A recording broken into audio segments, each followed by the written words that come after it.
Бүгін 16 сәуір 2025 жыл. Мен мына ескі құрақ көрпешенің көшірмесін жасап жатырмын. Бұл құрақ көрпешенің беті. Бұл құрақ көрпешенің бетін маған нағашы Жанар әпкем берген. Жанар әпкемнің айтуы бойынша, бұл менің нағашы апам Майшакүлдің өз қолымен құраған құрағы екен. Мен бұны музейіме қойдым. Бірақ та бұның бетінің әр жері тозғандықтан мен осы көрпешенің көшірмесін жасағым келді. Сонымен мен бұл осы құрақтың көшірмесін тура осы қалай болып сондай етіп құрап жатырмын. Майшакүл апам 11 жылы туып, 16 жасында 1927 жылы мен нағашы атама Айғасқаға күйеуге шығып, 75 жас өмір сүріп, 1986 жылы қайтыс болған. Міне бұрынғы кездегі құралған құрақтарға қарасақ, біз ою өрнектермен өрнектелмей, көйлек тіккеннен, жилетке тіккеннен, камзол тіккеннен қалған маталардың қиындыларын тастамай, солардан құраған көрпеше екені көрініп тұр. Міне қандай.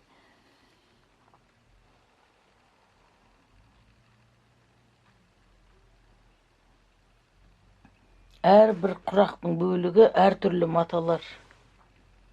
Ешқандай матаның қиындығын тастамаған.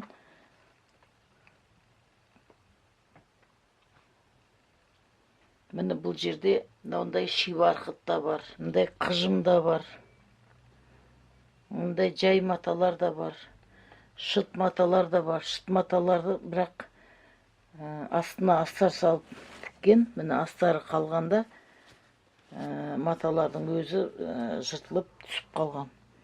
Міне мынандай атлас маталар да бар, олар сетінеп кеткен.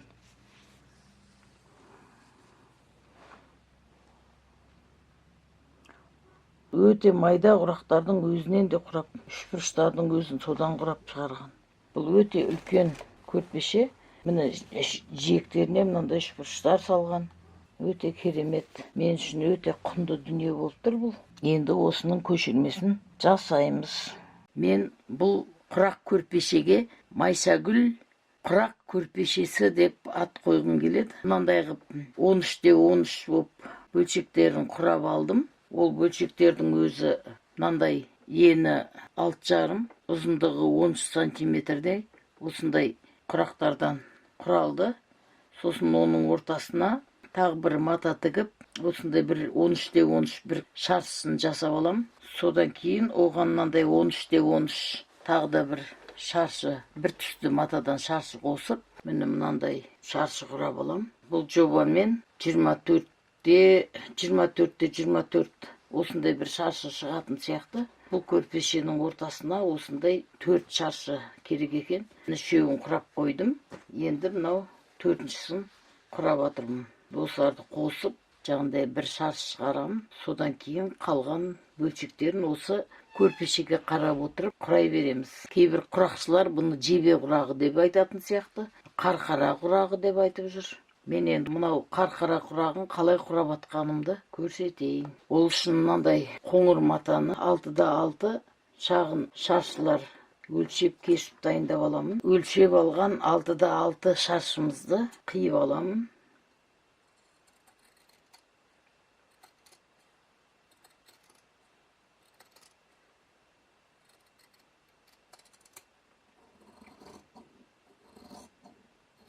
Енді қиып алған шаршыларымыздың ортасын табамыз.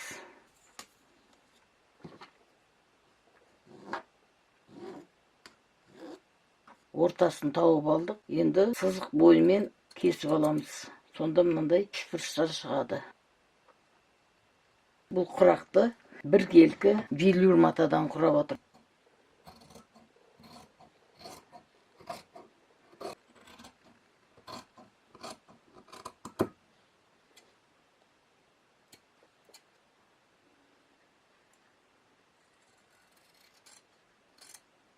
Енді осы қиып шыққан шаршыларымыздың ортасынан қиып үшбұрыштар дайындап аламыз.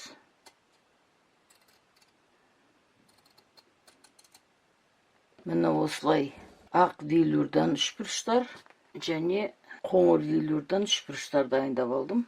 Одан бөлек шыт дайындап аламыз осылардың астарына. Шыттың енін 9 сантиметр қылып алам. 9 сантиметрді ортасын тауып аламыз. 4,5 сантиметр.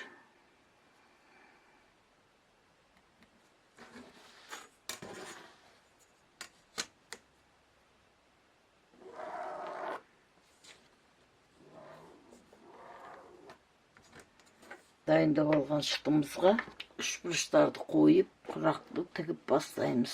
Ол үшін мынау сызып алған сызыққа үшбұрыштың тура бұрышын сәйкес келтіріп, осылай қойып тігіп аламыз.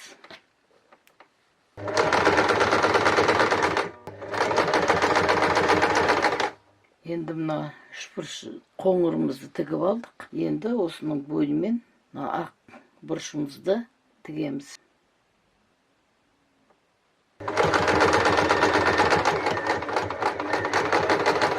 Міне тігіп алдық. Енді екінші жағына тігеміз үшбұрышына.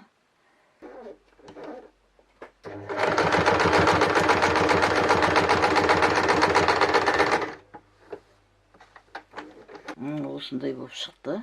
Енді келесі қоңыр тігеміз.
Міне 13 сантиметр болды. Осыны кесіп аламыз.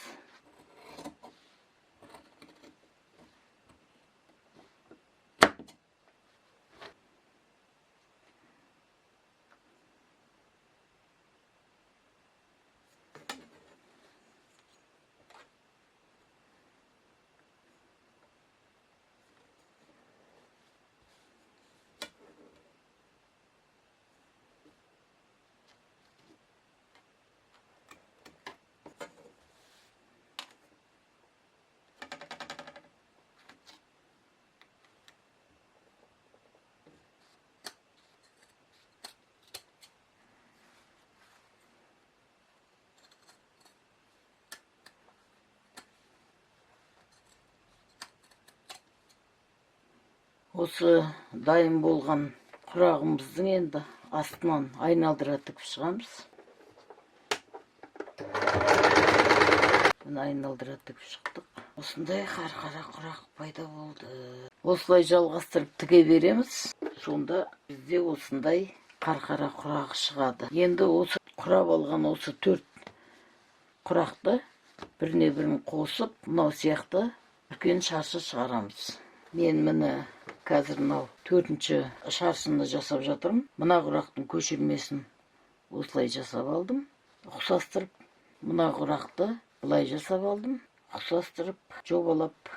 Енді осы екеуінің ортасына мынандай жолақ жүргіземіз. Сонда жолақ жүргізіп қосқан кезде жалпы көлемі 13-те 13 шаршы болу керек. Бұл ортасына салатын жолақтың енін 3 сантиметр қылып алам.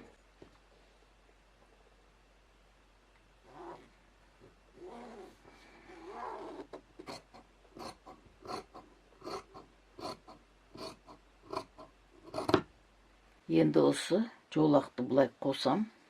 Қосып тігіп алам. Сәл асырып тігем. Артығын сосын кесіп тастайм. Мына машиненің табанының бойымен тігеміз. Міне мынандай шаршы 13×13 шаршылар шығардым.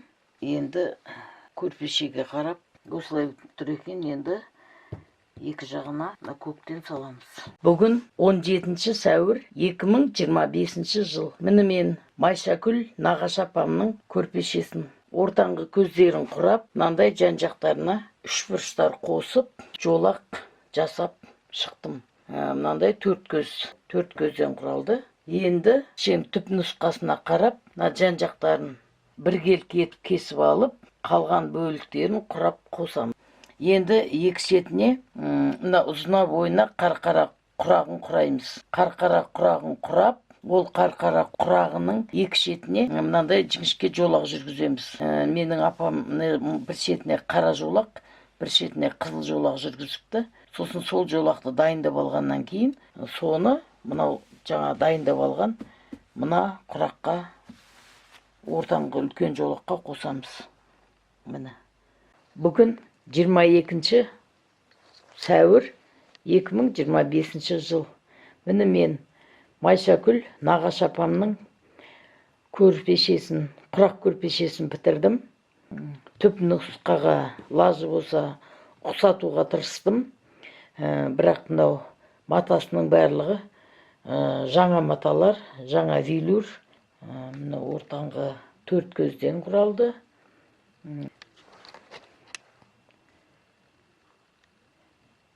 Екі шетіне қарқара құрағы кетті. Және мынау жегіне өте үлкен жолақ салынды. Ол түп нұсқада қызыл матадан еді, менде қызыл мата болған жоқ. Сондықтан да осындай бар матадан салдым. Шетіне осындай үшбұрыштар салдым. Түп нұсқаға ұқсас етіп жасап бітірдім. Енді екеуін қатар қойып суретке түсірейін. Міне екеуін қатар қойып түсіріп жатырмын. Менің апамның көрпешесі сәл жіңішкелеу және ұзындау болыпты да, ал менің көрпешем сәл жалпақтау, сосын сәл қысқалау болыпты. Бірақ ортасындағы көздерінің бәрін ұқсас қылдым енді. Бірақ анау матаның түстері дәлме-дәл болмағандықтан бәрібір басқаша көрпеше сияқты болып тұр.